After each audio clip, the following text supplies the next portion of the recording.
Je vais laisser la parole donc à Madame Martine Valeton, donc la maire de la ville de Villepinte, qui nous fait l'honneur d'être là ce matin avec nous pour ouvrir la journée. Je vais vous demander de lui faire un accueil comme il se doit, s'il vous plaît. On va l'applaudir, s'il vous plaît.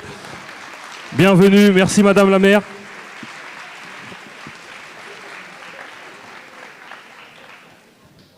Eh bien, bonjour à toutes et à tous.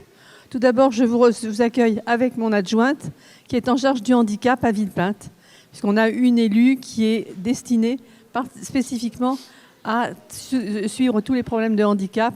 Et elle le fait avec beaucoup d'activités, elle aime ce qu'elle fait et elle ne lâche jamais rien. Donc c'est important. Enfin, pas toujours facile, mais important. Aujourd'hui, je suis très heureuse d'accueillir à Villepinte le séminaire départemental, car c'est une formidable opportunité de rassembler tous les acteurs engagés dans l'accompagnement des personnes autistes en cette journée mondiale de sensibilisation. Permettez-moi tout d'abord de remercier chaleureusement tous les professionnels mobilisés aujourd'hui, les médecins, les éducateurs, les psychologues, mais aussi les associations et les familles qui apportent un éclairage essentiel sur les réalités que vivent près de 700 000 personnes en France au quotidien. Je veux aussi remercier l'association Vivre et Devenir, dont j'ai vu le président il n'y a pas longtemps. Vivre et Devenir, qui porte d'ailleurs si bien son nom. Car oui, vivre et devenir, c'est ce à quoi chaque personne doit pouvoir aspirer comme n'importe qui. Grandir avec confiance, apprendre avec sérénité, travailler avec dignité, être aimé et respecté, être écouté et reconnu. Vous êtes bien plus qu'une structure d'accompagnement, vous êtes une véritable bouée de sauvetage pour des milliers de familles confrontées au handicap et aux défis qu'il impose au quotidien. Grâce à vous, grâce à votre engagement sans faille, tant de parcours de vie trouvent une continuité, tant d'enfants et d'adultes accèdent aux soins, à l'éducation, à l'accompagnement dont ils ont besoin. Vous êtes une main tendue, un espoir, une lumière pour ceux qui trop souvent se sentent seuls face aux difficultés. Merci également à ma collègue, déléguée au handicap et à la lutte contre les discriminations, Akima Ouaret, qui est à côté de moi. Par son écoute attentive, son action concrète et son combat quotidien, elle œuvre avec passion pour faire avancer les droits des personnes en situation de handicap à Villepinte. Et de nombreux projets ont vu le jour, comme la Maison du handicap, de fructueuses collaborations avec l'IME Soubiran, et la ville se développe, et surtout les familles trouvent en elle une alliée précieuse. Merci à vous, Akima.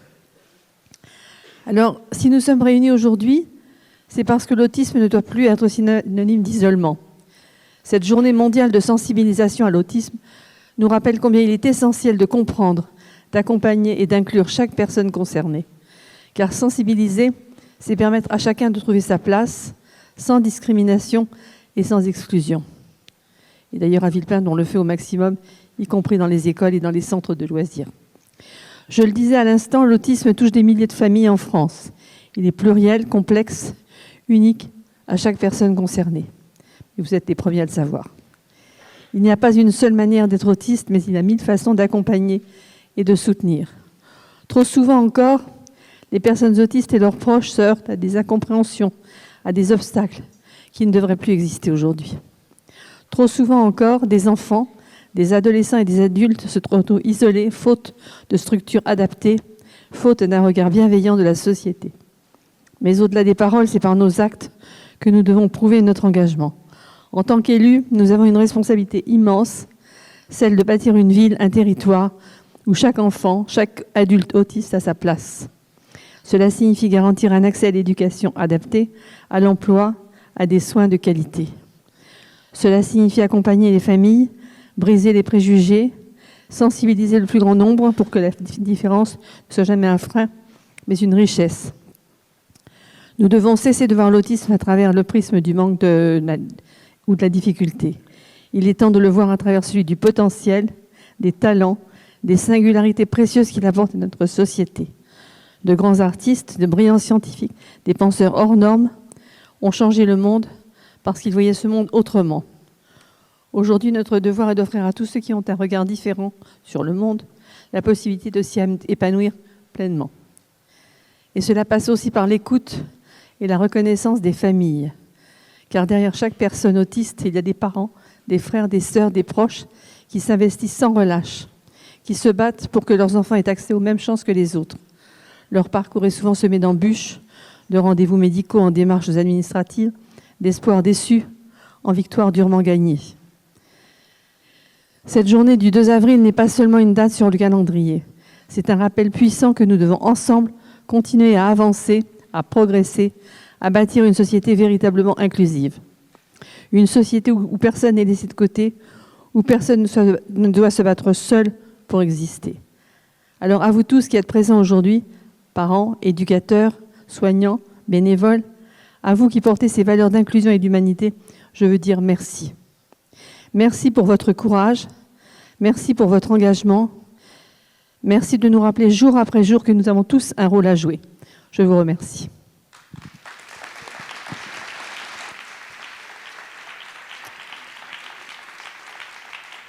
Merci Madame Valeton pour l'ouverture de ce discours. Merci pour la présence. C'est un honneur.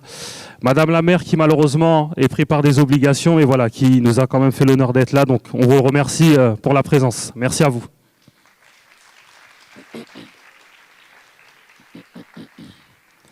Alors je vais profiter peut-être pour me présenter. Voilà, je voulais quand même laisser introduire la maire de la ville pour introduire la journée.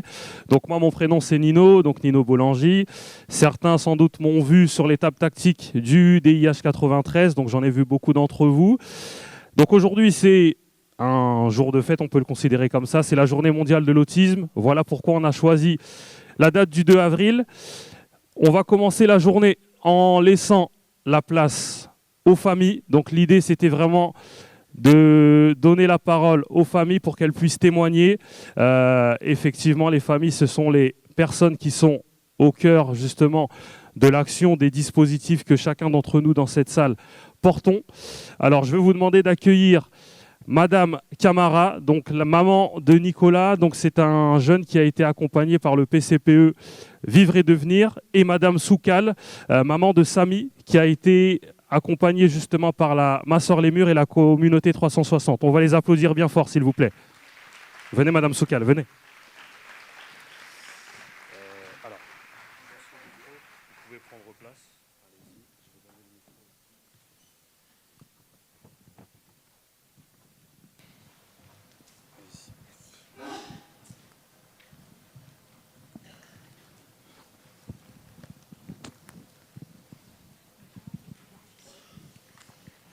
Bonjour, je m'appelle Mariana Camara, je suis maman de 3 enfants et aujourd'hui je suis venue vous parler de mon fils aîné Nicolas. Nicolas a 27 ans, il est porteur d'une trisomie 21 et plus récemment on a découvert qu'il présente aussi des troubles de spectre autistique. Ce que je vais partager avec vous, c'est notre chemin de vie, pas seulement un parcours de soins ou d'orientation, mais une histoire de lutte, d'amour, de solitude parfois et de résilience surtout. Nicolas est né en Argentine. De ses premiers mois, il a été accompagné. Stimulation précoce, crèche, maternelle, mais déjà, les rejets se faisaient sentir. Dans le système scolaire public, il n'y avait pas de place pour lui. En 2007, nous sommes arrivés en France. Il a d'abord été à l'école ordinaire, puis orienté vers une classe, mais l'accueil n'a pas été celui qu'on espérait. Il y avait la barrière de la langue et surtout, Nicolas, c'était un enfant très expressif, tactile, joyeux, et ça dérangeait. On le trouvait trop présent, trop différent. Il a ensuite intégré un IME, puis ces années ont été positives, avec des activités, cadres bienveillants, il a été épanoui. Ensuite, il a été intégré en Ulysse, où les problèmes sont revenus, isolement, incompréhension. Puis il a rejoint un IMPRO à 15 ans et là, les difficultés se sont accentuées. On recevait des appels tous les jours. Nicolas ne supportait pas certaines activités, certains bruits, mais au lieu de chercher à comprendre, on parlait des troubles du comportement et des difficultés, des gestes inadaptés. Il a ensuite intégré un ESAT, mais ça n'a pas fonctionné. La période d'essai a été interrompue et Nicolas a même été victime de maltraitance. À partir de là, plus rien. 5 ans sans prise en charge, 5 ans de confinement, 5 ans qui ont été très très longs. C'est seulement en 2020, avec l'intervention du PCPE et le soutien de l'association Handicap Ensemble, qu'on a pu reconstruire un accompagnement. Des bilans ont permis de mieux comprendre Nicolas et un diagnostic d'autisme est venu compléter celui de la trisomie 21. Depuis 2023, Nicolas est enfin accueilli dans un EAM adapté à ses besoins. Il a commencé une nouvelle étape.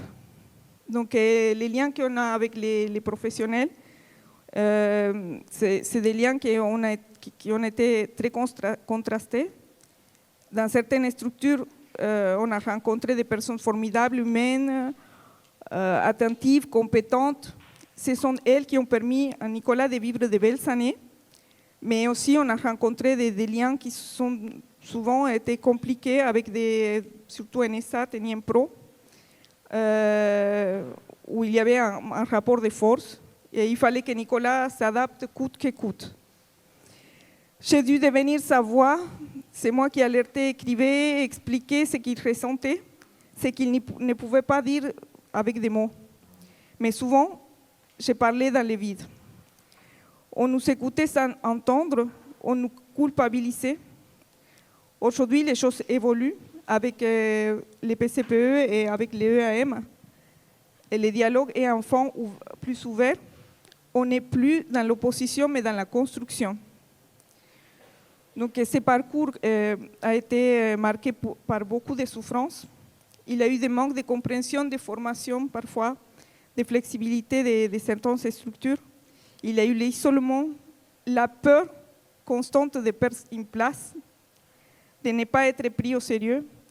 Et puis, il y a eu aussi des moments très, très durs.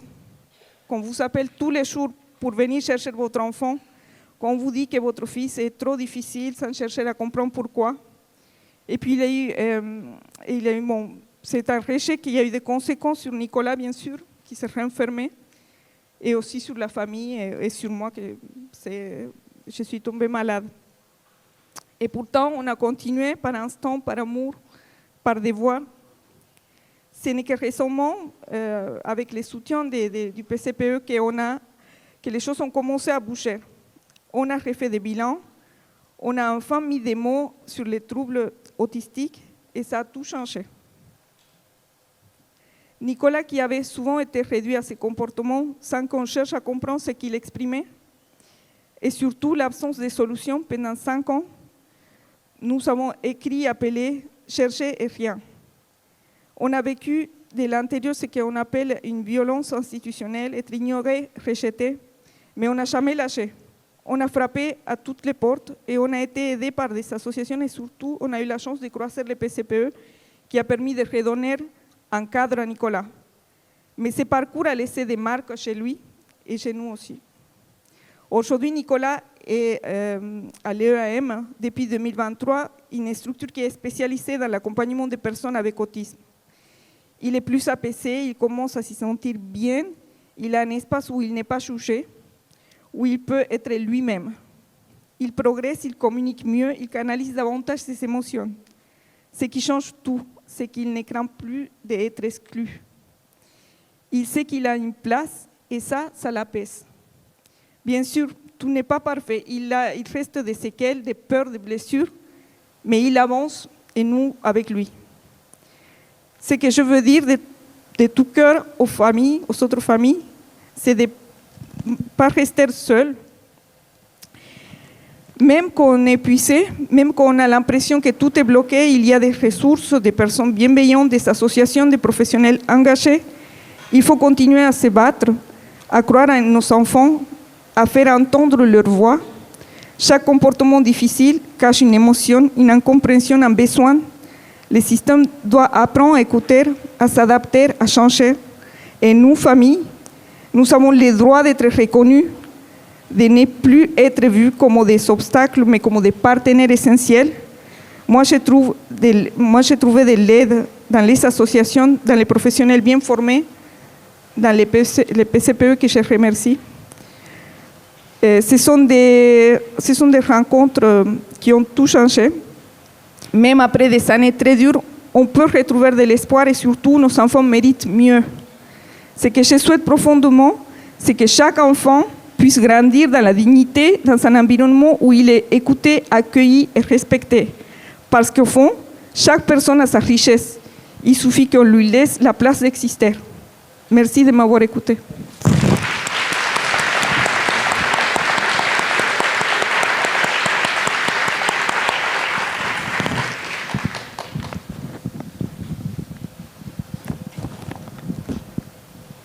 Bonjour mesdames et messieurs. Je m'appelle Madame Soukal et je tiens à remercier le DIH de m'avoir permis de m'exprimer devant vous par mon témoignage. Je suis la maman de Samy, un jeune adulte autiste à qui l'on a mis pour étiquette autiste sévère. Je suis maman aidante et beaucoup de personnes ignorent encore ce que cela signifie réellement. Cela m'est tombé dessus sans que je le réalise et que j'en fasse le choix. Mon quotidien est un marathon sans fin. Je m'auto-forme sur le terrain, apprenant au jour le jour.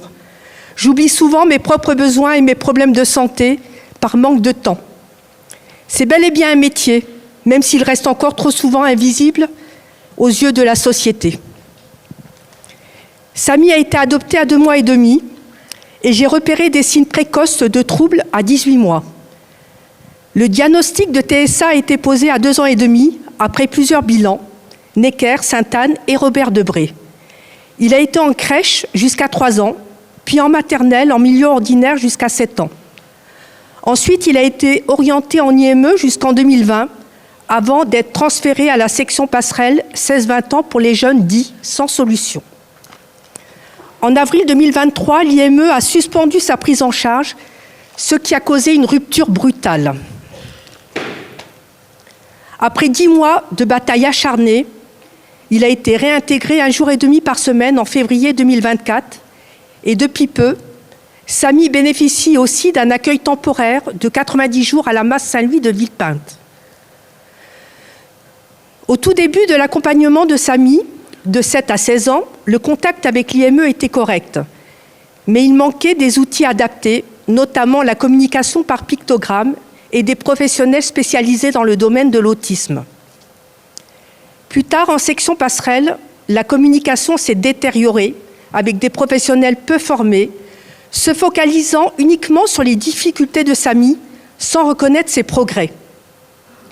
Pendant plus de 3 ans, j'ai subi du harcèlement téléphonique pour venir le chercher dès qu'il se mordait les mains. Depuis juillet 2023, l'UMIEST joue un rôle intermédiaire pour assurer un lien plus constructif avec la structure.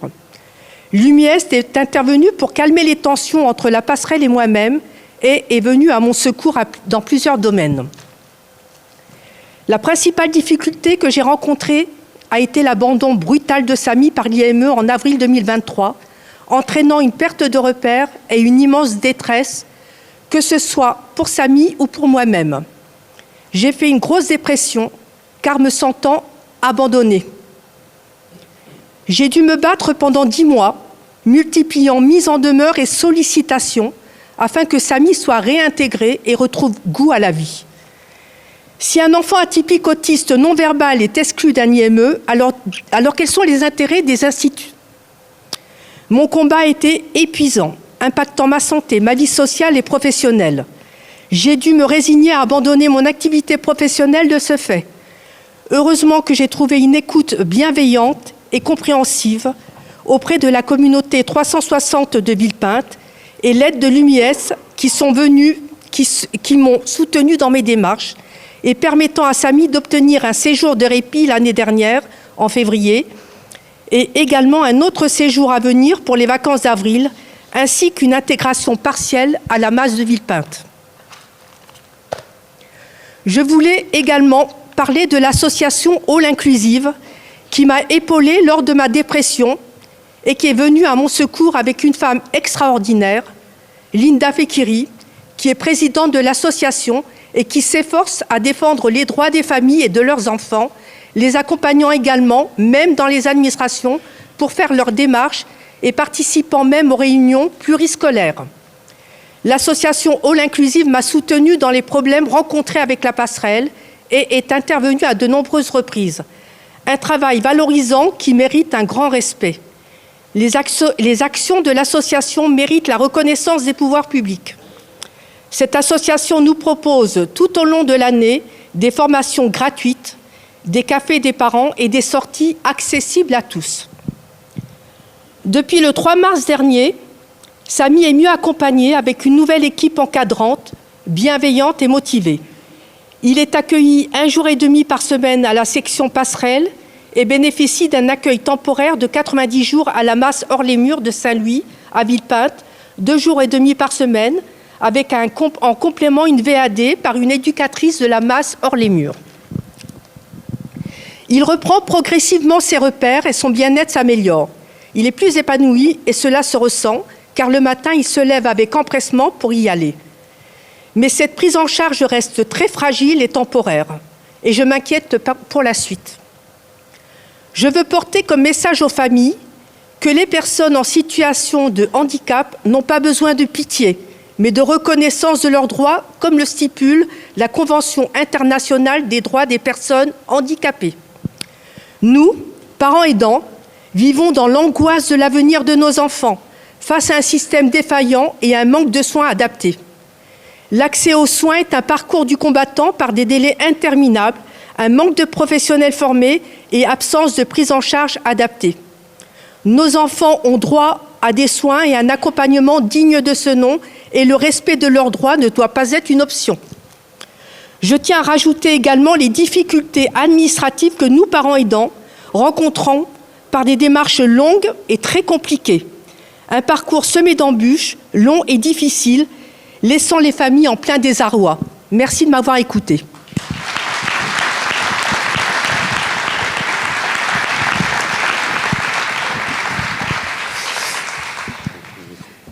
Merci mesdames pour ce témoignage fort, poignant, mais qui montre aussi la réalité que vivent les familles accompagnées par nos dispositifs. Merci mesdames.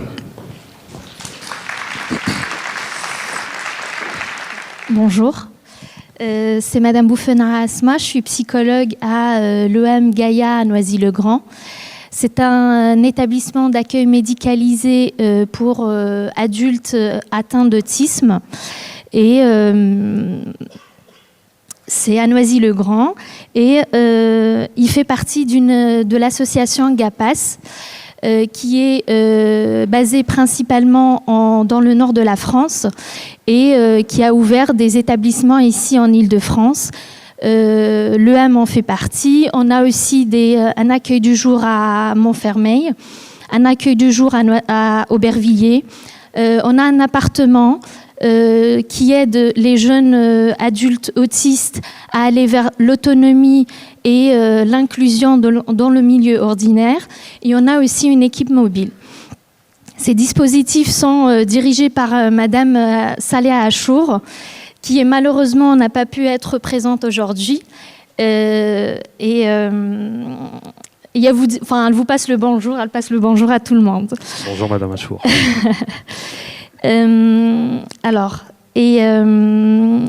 Aujourd'hui, nous sommes réunis pour parler de l'autisme et de la complexité de son spectre. Et avant de le faire, il faut le définir. Qu'est-ce que l'autisme ? L'autisme, c'est un trouble neurodéveloppemental. Il est, de par ça... il est lié à un déficit de développement au niveau du cerveau et il impacte le développement de l'enfant. L'autisme, il est très large, il est très varié, il est très hétérogène. Chaque personne est différente. Il peut se situer à des degrés différents selon la fréquence et l'intensité de ses particularités. Ce trouble est détecté durant l'enfance et il dure tout le long de la vie de la personne. Le terme de l'autisme...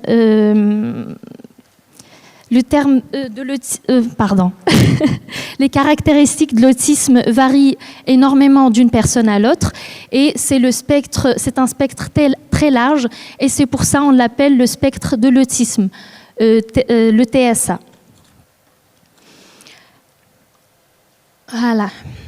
Dans la CIM 11 qui est sortie en janvier 2022, ainsi que dans le DSM-5 sorti en 2013, l'autisme il est classé dans les troubles neurodéveloppementaux.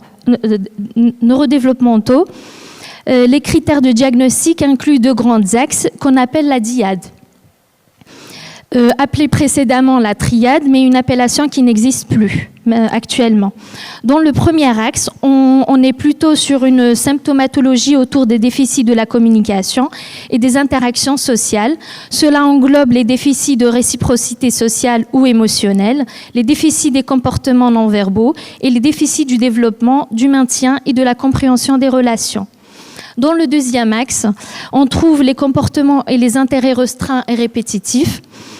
Ça englobe les mouvements répétitifs ou stéréotypés motrices et verbaux, l'intolérance au changement, l'adhésion inflexible à des routines et les intérêts extrêmement restreints ou fixes, anormaux dans leur intensité ou leur but, ainsi qu'une hyper- ou hypostimulation sensorielle. Dans le diagnostic, on ne parle plus du spectre du syndrome d'Asperger, ni de l'autisme de Kanner. Pour poser un diagnostic du trouble du spectre de l'autisme, on parle plutôt de deux spécificateurs. C'est la présence ou pas d'un trouble du langage ou d'une déficience intellectuelle. On parle également de 3 niveaux de soutien apportés à la personne autiste, un soutien léger, un soutien moyen et un soutien très important pour les personnes les moins autonomes. Étant donné que l'autisme est un spectre qui touche le développement du cerveau, cela impacte la manière dont la personne autiste pense et traite l'information qu'elle reçoit du monde extérieur. Il existe 3 niveaux affectés, 3 niveaux de mécanismes cognitifs affectés chez les personnes autistes. On parle d'une difficulté de la théorie de l'esprit qui est la capacité à attribuer des états mentaux des autres et à soi-même. Cela se manifeste par des difficultés à comprendre les intentions, les croyances, les émotions ou les désirs d'autrui. On parle également des difficultés dans les fonctions exécutives, qui sont des processus cognitifs essentiels dans la vie de tous les jours, comme la planification, la résolution de problèmes, l'organisation, la mémoire de travail, l'inhibition des réponses inappropriées et la flexibilité cognitive. Le troisième point, c'est le déficit au niveau des particularités perceptives. Qui est la cohérence centrale et nous, neurotypiques, on a tendance à avoir la vision globale. Quand notre cerveau traite l'information dans sa globalité, on voit l'objet et en entier, puis on voit le détail. Une personne autiste, elle est plutôt concentrée sur les détails parce qu'elle a la pensée en détail et la pensée fragmentée. Ok. Les personnes TSA en général présentent une sur- ou sous-réactivité aux stimulations sensorielles et cela se traduit par une hypersensibilité ou une hyposensibilité au niveau des 5 sens qu'on connaît, la vue, l'odorat, le goût, le toucher et l'ouïe. En plus de deux autres systèmes, qui est le système proprioceptif. Le système proprioceptif, c'est le système qui permet de percevoir la position et le mouvement de notre corps dans l'espace. Et il joue un rôle très important dans la coordination et la posture. Chez les personnes autistes, on rencontre des problèmes de coordination de ces mouvements, une difficulté à ajuster la posture, des problèmes de perception spatiale. La personne autiste a des difficultés à juger la distance entre elle et les objets ou entre elle et les personnes. Il y a aussi des difficultés à réaliser des tâches quotidiennes, par exemple pousser un caddie. Et ça, c'est à cause de la faible perception de la force et de l'intensité qu'il faut mettre pour réaliser la tâche. Le deuxième système affecté, c'est le système vestibulaire qui est situé dans l'oreille interne et qui est responsable de la perception de l'équilibre et l'orientation spatiale. Il détecte les mouvements de la tête et la gravité. Il joue un rôle très essentiel dans la perception de l'équilibre et les mouvements. Chez les personnes autistes, on rencontre des problèmes d'équilibre. Il y a des chutes fréquentes, une désorientation, un ressenti de flottement. Et pour finir, pour conclure, il est important de rappeler que l'autisme est très différent d'une personne à l'autre. Les caractéristiques des TSA peuvent apparaître sous différentes combinaisons et avec une intensité variable.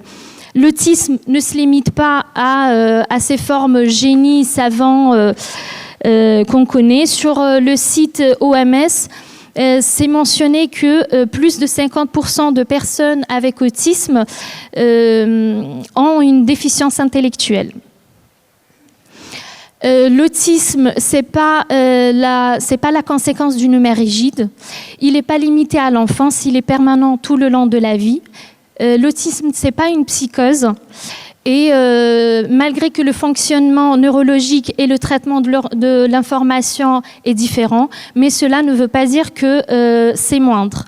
Et malgré une prise en charge adaptée et un environnement adapté, l'autisme, il reste toujours présent.